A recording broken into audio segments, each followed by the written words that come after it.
I'd now like to turn to regulation. So first of all, just a reminder of where we sit in the regulatory timetable. So we are now subject to what's called the individual price path and input methodologies regime, which applies to Transpower and essentially sets all the various regulatory rules which apply to the whole of our regulated transmission business. We're about halfway through the first regulatory control period, RCP1, and that means we're preparing now the detailed submissions that will go to the Commerce Commission in December of this calendar year, which will set out our expenditure requirements for the 5-year period of RCP2, Regulatory Control Period 2, which begins in 2014-15. So that's a significant preparation exercise in getting our capital and operating expenditure proposals ready for submission to the regulator. The maximum allowable revenue for RCP1 has effectively been set by the Commerce Commission, and I'll come back to talk about that in a moment. Key regulatory issues currently for us is firstly noteworthy that the transmission pricing methodology, that's the tariff setting regime or the mechanism that's used to allocate our transmission revenue between transmission customers, there is currently a proposal out for consultation from the Electricity Authority, which would introduce some fairly radical changes to the transmission pricing methodology. There's much disquiet in the industry about the complexity and extent of the change that's being proposed, and it remains to be seen to what extent the Electricity Authority actually pursues those changes. The important thing from a revenue and financing perspective is that this is only a debate about the allocation of revenue. It doesn't have any bearing on the determination of revenue, which is subject to the regulation of the Commerce Commission. The second item, as I mentioned, is the preparation of the RCP2 submission, which is a significant piece of work and is underway at present and will be submitted to the Commerce Commission at the beginning of December of this year. And the third item is the expenditure recovery for the North Island grid upgrade, which I made mention of earlier. The project has been completed now, the assets are commissioned.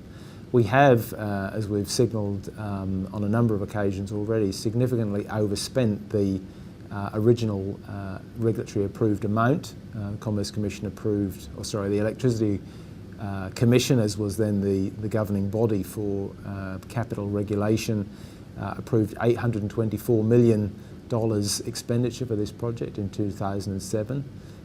We actually expect to spend much closer to $900 million to complete that project, and we will have to therefore make a submission back to the Commerce Commission to get approval to recover the additional expenditure from transmission customers. In addition to that, there's been some recent regulation introduced by the Commerce Commission which allows them to reconsider the original regulatory approved amount, the $824 million, and that's to make adjustments for actual realisation of inflation and foreign exchange rates compared with the assumptions that were made when the original regulatory approval was given. In the case of NIGUP, that would also have a material impact on the regulatory approved amount and a reduction of a similar magnitude to the overspend, so in the region of $70 to $80 million, if the Commission determined that adjustment applies. We don't think it's appropriate for that adjustment to apply, given its retrospective nature, and we will be making our submissions to the Commerce Commission on both the overspend or the additional expenditure on the project and on the adjustment to the original approved amount later in this calendar year. It remains to be seen to what extent the Commerce Commission wants to make such adjustments and how that will impact our revenue going forward. We believe we have a good case for supporting the full expenditure on the project, and as I said, we don't think that revenue or that adjustment to the original approved amount should apply in this case. But it does introduce an element of uncertainty into our revenue projections for the next 2 or 3 years. The current maximum approved revenue, the MAR as it's called, is shown in this graph here, and this just emphasises the increasing revenue trend that we are now experiencing as the impact of these various major projects and other asset works come into the regulated asset base. We expect that trend will continue. Exactly what happens as a consequence of the North Island grid upgrade submission is unclear, but as I say, we are hopeful that this won't have a significant bearing. The outcome of that determination won't have a significant bearing on this revenue trend. Okay, thanks Howard. My name's Chris Sutherland and I'm the Treasurer here at Transpower, and I was here to talk to you today around the capital structure and in particular a debt funding issue that Transpower is about to undertake in the New Zealand domestic market. Following on from Transpower's capital structure review in early to mid 2011, Transpower has been increasing its leverage over the last 18 months via funding the capital expenditure program through debt funding and paying dividends through to the shareholder, the government. That means that our leverage has increased from around about 50-55% up to near on 70% over the last 18 months. The size of our debt portfolio has also increased up to a figure of roughly around about 2.7 billion New Zealand dollars in that time. And that will increase through time through to 2015 and 2016 up to around about $3.8 billion is our current forecast. Around the dividends, Transpower returned to paying dividends in 2011 for the 2011-12 financial year. And we just announced another dividend of $92 million on the last board meeting in the late February. So the next slide is on our debt funding and a maturity profile. It demonstrates the $2.7 billion worth of debt that Transpower has outstanding and demonstrates our maturity profile. You'll note that Transpower has maturities out 14 years. Transpower can issue debt of up to 15 years. And in the recent past, we've issued USPP in October 2011 of 10, 12 and 15 years. Some shorter dated New Zealand tranches of between 3 and 7 years in November 2011 and September 2012.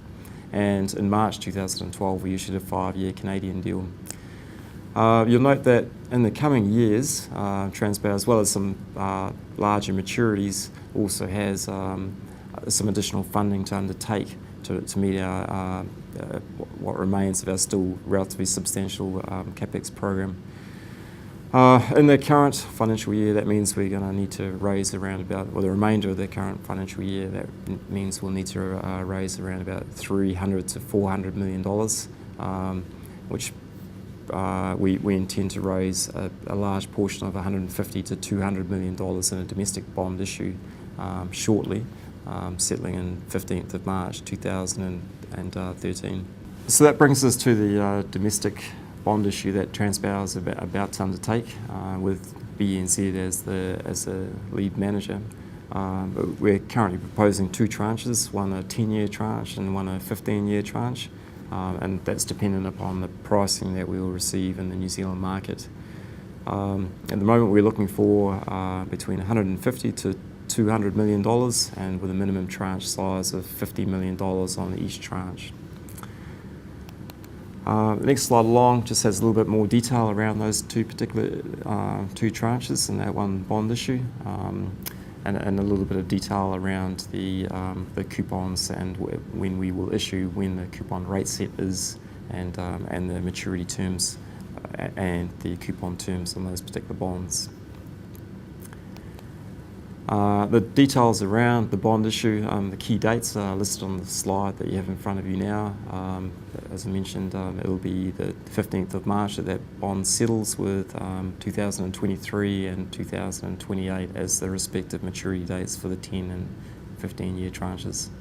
Thank you for your time and your interest, and if you do have any questions that you'd like to follow up on any of the matters that I've raised here, or that anything else that you want to know about Transpower, then please contact either myself or Chris Sutherland, the Treasurer, at the contact details given here. Thank you.